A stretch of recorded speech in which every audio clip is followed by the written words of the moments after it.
வாழ்க வளமுடன். அனைவருக்கும் சிவகரி அன்பான வணக்கம்.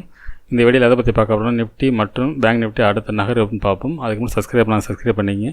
வீடியோ பிடிச்சிருந்தாலும் லைக் பண்ணுங்கள், ஷேர் பண்ணுங்கள், கமெண்ட் பண்ணுங்கள். உடனுக்குடன் அப்டேட்டுக்கு டெலகிராம் லிங்க் டிஸ்கிரிப்ஷனுக்கு ஜாயின் பண்ணிங்க. சரி வாங்க வீடியோக்குள்ளே போவோம். ஃபஸ்ட் நம்ம என்ன சொல்லியிருந்தோம் நினச்சி பார்ப்போம். நம்ம என்ன சொல்லியிருந்தோம், மார்க்கெட்டை பொறுத்தளவுக்கு மேலே ஒரு ட்ரெண்ட் லைன் கொடுத்துருந்தோம். இந்த ஃபஸ்ட்டு ரெசிஸ்டன்ஸ் பிரேக் பண்ணாலும் இந்த ட்ரெண்ட் லைன் பிரேக் பண்ண பட்சத்தில் மார்க்கெட்டில் புல்லிஸ் போக வாய்ப்பு இருக்கும். அப்படி இல்லாத பட்சத்தில் இந்த ஃபஸ்ட்டு சப்போர்ட்டுக்கும் ஃபஸ்ட்டு ரெசிஸ்டன்ஸுக்கு இடையில மார்க்கெட் இருக்க வாய்ப்பு அப்படிங்கிற மாதிரி சொல்லியிருந்தோம். இந்த ரேஞ்சு கொஞ்சம் கூட இருந்தாலும் இந்த ரேஞ்சுக்குள்ளே தான் இருக்கும். ஏன்னா ஒரு பெரிய மூமெண்ட் கொடுத்துட்டாங்க. இதுக்கப்புறம் இந்த ரேஞ்சில் கொஞ்சம் அப்படியே இருந்தால் தான் நம்ம அடுத்து கன்ஃபார்ம் பண்ண முடியும். அதுதான் எதிர்பார்த்தோம், அதே தான் நடந்திருக்கு. மார்க்கெட்டை பொறுத்தளவுக்கு ஒரு பெரிய மூமெண்ட்ஸ் இல்லை. சரி ஓகே, பேங்க் நிஃப்டி பார்ப்போம். ஃப்ரெண்ட்ஸ், பேங்க் நிஃப்டி வச்சுருக்கோம். பேங்க் நிஃப்டியில் அதான் சொல்லியிருந்தோம். நம்ம இந்த ட்ரெண்ட் லைன் பிரேக் பண்ண பட்சத்தில் ஃபஸ்ட்டு இந்த ரெசிஸ்டன்ஸ் அதாவது 52,340 பிரேக் பண்ண பட்சத்தில் மார்க்கெட் மேலே போக வாய்ப்பு இருக்கும். அப்படி ஒரு வேளை இந்த இடத்து பிரேக் பண்ணாத பட்சத்தில் அதான் ஃபஸ்ட்டு ரெசிஸ்டன்ஸ் பிரேக் பண்ணலன்னா மார்க்கெட்டை பொறுத்தவரைக்கும் செகண்ட் சப்போர்ட்டுக்கும் ஃபஸ்ட்டு ரெசிஸ்டன்ஸுக்கு இடையில் மார்க்கெட்டுக்கு வாய்ப்பு அப்படின்னு சொல்லியிருந்தோம். மார்க்கெட் ஆனால் என்னோட பாயிண்ட் ஆஃப் சைடு வேஸாக இருக்கும் அப்படிங்கிற மாதிரி சொல்லியிருந்தோம். அது பார்த்திங்கன்னா இந்த ட்ரெண்ட் லைனுக்கு மேலே மார்க்கெட் ஓப்பன் ஆகி அதுக்கப்புறம் பார்த்திங்கன்னா ஒரு ரேஞ்சு பார்த்திங்கன்னா 100 பாயிண்ட்ஸ் தான். இப்போ கிட்டத்தட்ட பார்த்திங்கன்னா ஹை பார்த்திங்கன்னா 190, லோ பார்த்திங்கன்னா 150 பாயிண்ட்ஸ்குள்ளே தான் மார்க்கெட் பேங்க் நிஃப்டியும் முடிஞ்சுது ஃப்ரெண்ட்ஸ். சரி ஓகே, நாளைக்கு என்ன நடக்க வாய்ப்புன்னு டே கேண்டில் வச்சு பார்ப்போம் ஃப்ரெண்ட்ஸ். ஃப்ரெண்ட்ஸ், நிஃப்டி சார்ட் வச்சுருக்கேன். ஃபஸ்ட்டில் திரும்ப பண்ணிவிடுவோம். இப்போ டே கேண்டில் ஃப்ரெண்ட்ஸ் டே கேண்டில் வச்சுருக்கேன். இப்போ டே கேண்டில் பார்த்தோம்னா ஒரு ரெசிஸ்டன்ஸ் ஏரியாவில் போய்ட்டு ஒரு ஸ்பின்னிங் டாப் போட்டிருக்கு. இப்போ அதுபடி பார்த்திங்கன்னா மார்க்கெட் வந்து இந்த ஹையை பிரேக் பண்ண பட்சத்தில் மார்க்கெட் அப் சைடு போக வாய்ப்பு இருக்கும். லோவாக பிரேக் பண்ணால் டவுன் வரதுக்கான வாய்ப்பு அதிகம். அதுக்கான கேண்டில் போட்டிருக்கு ஃப்ரெண்ட்ஸ். சரி ஓகே, இதோட ட்ரெண்ட் லைன் என்ன இருக்குது பார்ப்போம். கரெக்டாக அந்த ட்ரெண்ட் லைன் பிரேக் பண்ண பட்சத்தில் மார்க்கெட் வந்து புல்லிஸ் போகிறதுக்கான வாய்ப்பு அதிகம் நிஃப்டியை பொறுத்தளவுக்கு. இது டே கேண்ட் செட்டப் படி. சரி ஓகே, 50 மினிட்ஸில் பார்ப்போம் என்ன மாதிரி நடக்க வாய்ப்புன்னு. ஃப்ரெண்ட்ஸ் 15 மினிட்ஸில் வச்சுருக்கேன். இப்போ பார்த்தோம்னா ஃபஸ்ட்டு ரெசிஸ்டன்ஸ் பார்த்தோம்னா 25,445. அதுக்கடுத்து ரவுண்ட் ஃபிகரில் போட்டிருக்கோம் 25,500, 600, 700 ரவுண்ட் ஃபிகரில் போட்டிருக்கோம்.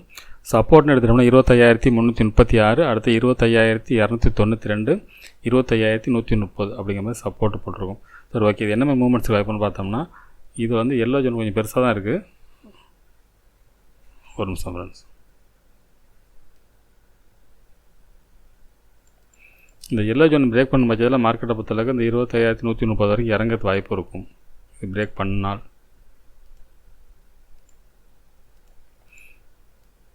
அதே சமயத்தில் இந்த 25,500 தாண்டினா தான் 25,500 தாண்டும் பட்சத்தில் 25,700 வரைக்கும் போகிறதுக்கான வாய்ப்பு ரொம்ப அதிகம். இந்த இடத்துல பிரேக் பண்ணணும்.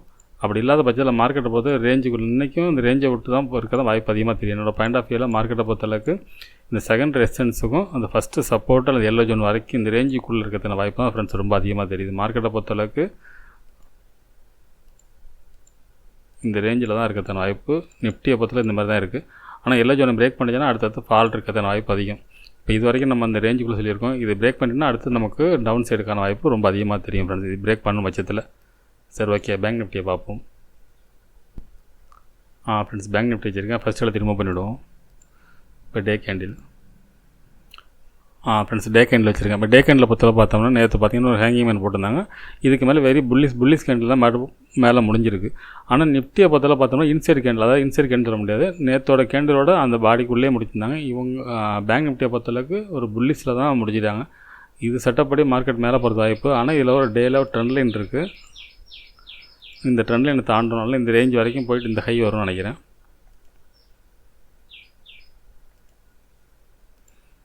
இந்த ஹையை பிரேக் பண்ணணும். அதாவது 52,350க்கு மேலே இருக்கும் பட்சத்தில் மார்க்கெட் மேலே போக வாய்ப்பு இருக்கும். சரி ஓகே, 50 மினிட்ஸில் பார்ப்போம் என்ன மாதிரி நடக்க வாய்ப்புன்னு. ஃப்ரெண்ட்ஸ் 50 மினிட்ஸில் வச்சுருக்கேன். பார்த்தோன்னா ஃபஸ்ட்டு ரெசிஸ்டன்ஸ் எடுத்துகிட்டோம். இன்றைக்கி போன ஹை தான் 52,208. அதுக்கடுத்து பார்த்திங்கன்னா 52,340, அதுக்கடுத்து 52,547, அதுக்கடுத்து 52,780 வரைக்கும் போட்டிருக்கோம். சப்போர்ட்னு எடுத்துகிட்டோம்னா 52,094, அதுக்கடுத்து பார்த்திங்கன்னா 51,921 அப்படிங்கிறது இன்னையோட லோ. அதுக்கடுத்து பார்த்திங்கன்னா 51,643. சரி ஓகே, இது என்ன மாதிரி மூமெண்ட்ஸுக்கு வாய்ப்புன்னு பார்த்தோம்னா என்னோடய பாயிண்ட் ஆஃப் வியூவில் இந்த 52,094 வந்து பிரேக் பண்ணாத வரைக்கும் மார்க்கெட் அப்சைடு போகிறதுக்கான வாய்ப்பு அதிகம் ஃப்ரெண்ட்ஸ். ஃபஸ்ட்டு சப்போர்ட்டை பிரேக் பண்ணாமல் ஃபஸ்ட்டு ரெசிஸ்டன்ஸை பிரேக் பண்ண பட்சத்தில் மார்க்கெட் புல்லிஸ் போக வாய்ப்பு இருக்குது. என்னோடய பாயிண்ட் ஆஃப் வியூவில் மார்க்கெட்டை பற்றியில் வந்துட்டு இந்த அளவு ரீடெஸ்ட் பண்ணி இந்தமாரி போகிறதுக்கான வாய்ப்பு அதிகம் ஃப்ரெண்ட்ஸ். பேங்க் நிஃப்டியை பொறுத்தளவுக்கு கிளியராக அப்சைடு போகிறதுக்கு வாய்ப்பு இருக்குது. அதே சமயத்தில் அந்த 52,094 பிரேக் பண்ண பட்சத்தில் மார்க்கெட்டை பொறுத்தளவுக்கு இந்த 51,694 வரைக்கும் இறங்கிறதுக்கான வாய்ப்பும் அதிகம் ஃப்ரெண்ட்ஸ்.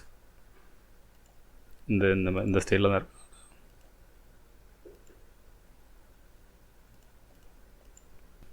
ஃப்ரெண்ட்ஸ் அதுபோல் ஒருவேளை கேப் அப் இருந்து ஃபஸ்ட்டு 5 மினிட்ஸ் பிரேக் பண்ண முடியலன்னா மார்க்கெட் ஃபால் ஆக வாய்ப்பு இருக்கும். ஃபஸ்ட்டு 5 மினிட்ஸ் பிரேக் பண்ணால் மட்டும் தான் அப்சைடு போக வாய்ப்பு இருக்கும். அதாவது கேப் அப் இருந்து முக்கியமாக சொல்ல போனால் அந்த 52,340க்கு மேலே தான் நம்ம புல்லிஸ் சொல்லியிருக்கோம். ஒருவேளை இந்த ஃப்ளாட்டாக இருந்துச்சுன்னா இந்த இடத்துல ரீட்டெஸ்ட் பண்ணி மார்க்கெட்டு போக வாய்ப்பு இருக்கும். ஒருவேளை மார்க்கெட் வந்து கேப் அப் இருந்து இந்த இடத்துல ஒரு சைட்வேஸ் மார்க்கெட் இருந்து பிரேக் பண்ணும் பட்சத்தில் மார்க்கெட் வந்து புல்லிஸ் பொறுத்த வாய்ப்பு இருக்கும். ஆனால் என்னோடய பாயிண்ட் ஆஃப் வியூவில் மார்க்கெட்டை பொறுத்தளவுக்கு புல்லிஸ்க்கான வாய்ப்பு அதிகம். அதாவது கேப் டவுன் இல்லாத பட்சத்தில் ஒருவேளை இந்த 52,094 கீழே ஃபஸ்ட்டு 5 மினிட்ஸ் க்ளோஸ் இருந்துச்சுன்னா இறங்கிறதுக்கான வாய்ப்பு அதிகம் ஃப்ரெண்ட்ஸ். சரி, ஓகே ஃப்ரெண்ட்ஸ், அடுத்த வீடியோவில் சந்திப்போம். நன்றி, வணக்கம்.